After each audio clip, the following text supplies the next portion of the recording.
Look who we found, guys. We found Starkiller. How have you been?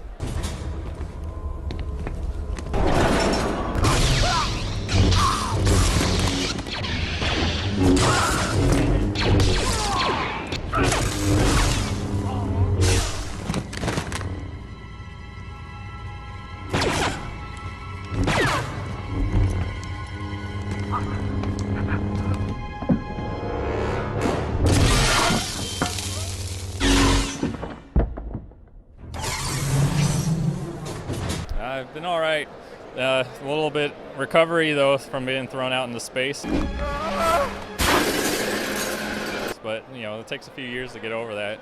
It takes some time, There's a lot of damage done by the cold, unforgiving space, wouldn't you say? Yeah, that vacuum is just unforgiving. Intensely so. What's your favorite Star Wars film and why? Oh, shoot. I'd have to just go with the tried and true Empire Strikes Back.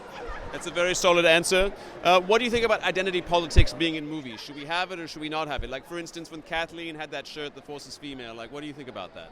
I think it should stay out of the movies, and I know the movie industry as a whole wants to have some kind of a message.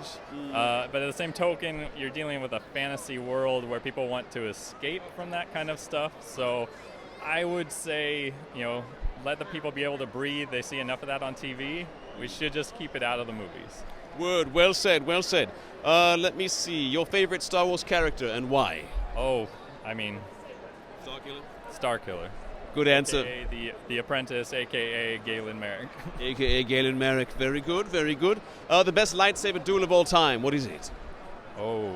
Is it mine? Of all time, as in any movie, video? Well, let's go the original movies, or the movies, and then outside the movies. Okay, definitely the movies was Darth Maul by far. But outside the movies? Oh, shoot.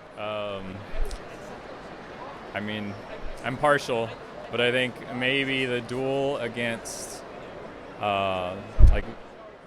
Force Unleashed 2, the end fight sequence, that was pretty fun.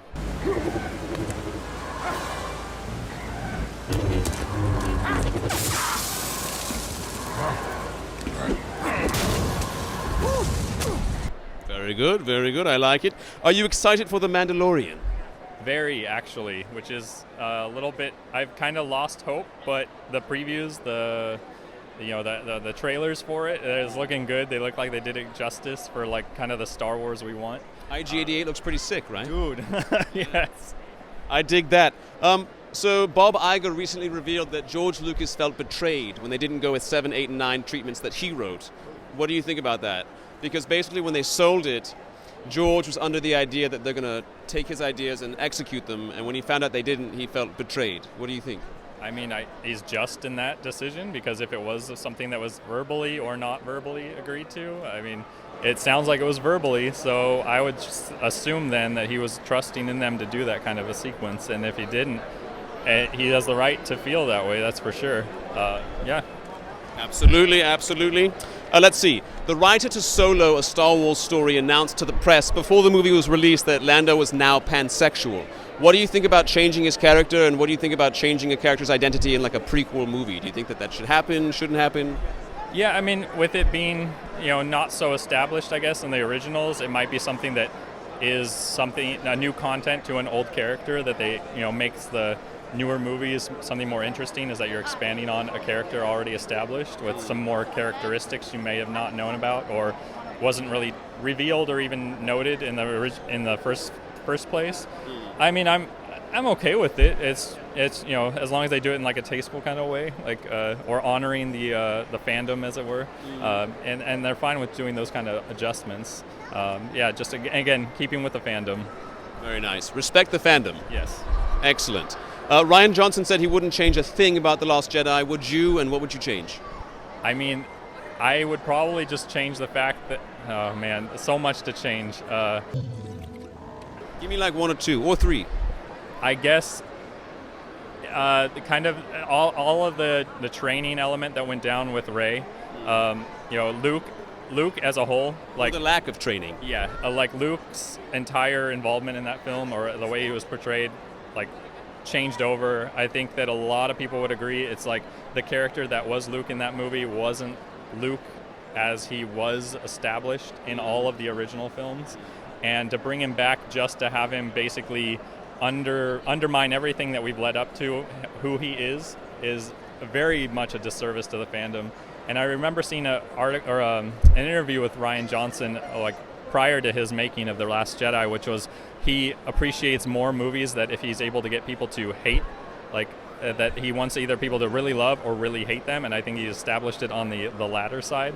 Yeah. Which you can do that with like a non-long, like 40 years worth of movie making, like just an original piece. Sure, you can make one that's polarized, but when it comes down to Star Wars, I feel you're owing it to the already established fans that have made the movie so popular, so great. I mean, obviously you're a filmmaker, you can make your own decisions, but you also have this long, generations worth of fans that need to be also catered to. 1 through 6 have to be considered too, not just 7, 8, 9. Yeah.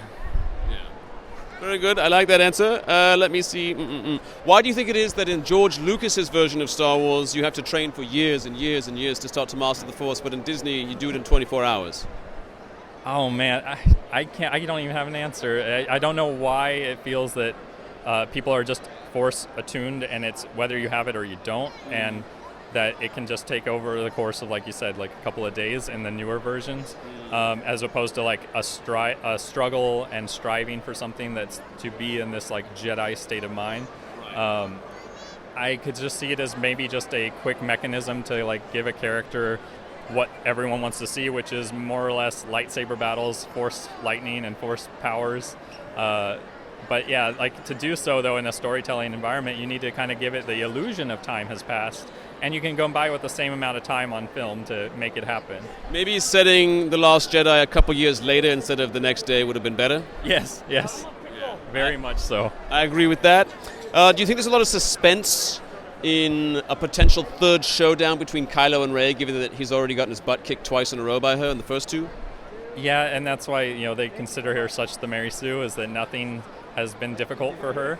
It's always been just an easy peasy, everything just happens, which, I mean, by the trailers, if anything, it seems as though they might actually turn her to the dark side, which would make that a lot more believable in that everything came easy, the dark side is easy, it's alluring, and maybe and that would be a good twist, would be have Kylo actually be the hero, and then Rey become the villain.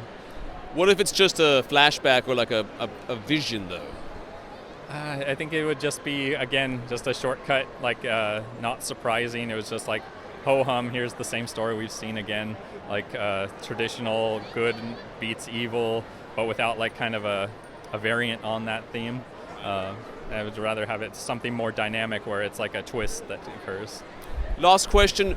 What do you think about Mark Hamill saying he felt hornswoggled and disagreeing with every choice made for his character in The Last Jedi? I mean, he's the guy that was Luke. It's more or less his claim to fame as far as like how he started and got noticed. So I feel like he has the best ability to determine who Luke is and how Luke would act, and the feedback from him would be important. I read should about have listened to him. Yeah, should have definitely taken his input to heart. As far as like what would Luke do in this situation, how would he react to the situations that are developed by the by the writers, and gonna get that more believability for the fans to know that this is the Luke we know. And there were bits and pieces of it that happened in The Last Jedi, but obviously the main theme was just, who is this guy? He's kind of turned his back on who Luke is. Very nice. Is there anything you'd like to say to Star Wars fans or Star Wars in general? Any last thoughts, questions? Oh, God.